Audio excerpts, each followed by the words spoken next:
We welcome Travis Wade for a monthly fitness segment, and it's fitting that since we're getting started today, we want to focus on maybe the basics over maybe one of the big exercises that a lot of people like to do and maybe some aren't doing. Right. So Travis Wade joins us, and Stephanie as well is going to be demonstrating. We're going to be talking squats today.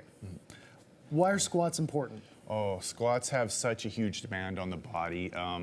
They call it the king of all exercises. So it has such a huge demand on the body, which produces a lot of hormone to build muscle, repair the body. Also, something called brain-derived neurotrophic factor, which helps. Actually, they at one time they believed that brain cells weren't created more brain cells, but they discovered brain-derived neurotrophic factor actually makes more brain cells. So you exercise, you become smarter. Interesting. Okay. And then doing a squat involves so much of your body that it can produce a lot more of the hormones and different things that we need. Exactly. It has such a huge demand. It's going to be the one exercise that does produce the most hormones and stuff like that. So. All right. What would be one of the first things you want to show us then? All right, well, just a regular squat. Get Stephanie to show you how to do it. So you stand with your feet a little wider than hip width apart, toes pointed slightly outward. You want to keep that chest up, so you keep the weight on the heels to help with that. You're going to want to keep the knees tracking over the toes, so if the toes are pointed forward, the knees have to go forward. If the toes are pointed outward, the knees have to go outward. That's why we kind of want just like a little bit outwards there. You keep the chest up, you drop down, you go as low as your mobility will allow. One of the number one rules of lifting is to keep a straight back. You know, they call it neutral spine.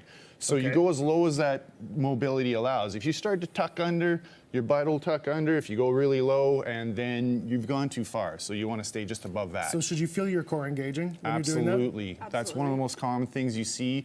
A couple of the most common things that you see is the valgus, which looks like this.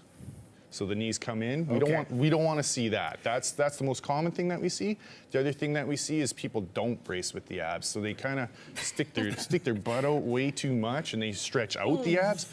I've seen that a lot. Yeah. You do see it a lot, good. and Ribs down. Yeah, you see it a lot, and if the abs are all stretched out, you can't use them. So yeah, you need to use them.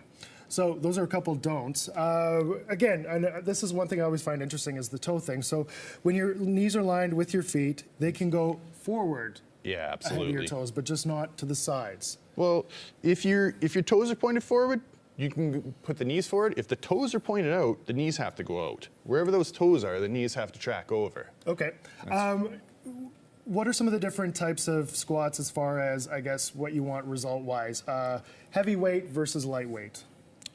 Different strokes for different folks. If you want to get stronger and you want to pump all that hormone and stuff like that, yeah, you wouldn't mind going heavier. You know, somebody that's like say a snowboarder or something like that, they might not want to go over too heavy, but maybe do some jump squats and things like that really hit the legs quite a bit differently. So even if you're not going heavy, you'll still benefit greatly from introducing squats into your workout. In different ways, yeah. Like, I mean, if you're doing more reps and less weight, you're gonna build up more mitochondria, right? Okay. So it takes a long time to build up mitochondria, like it takes literally years.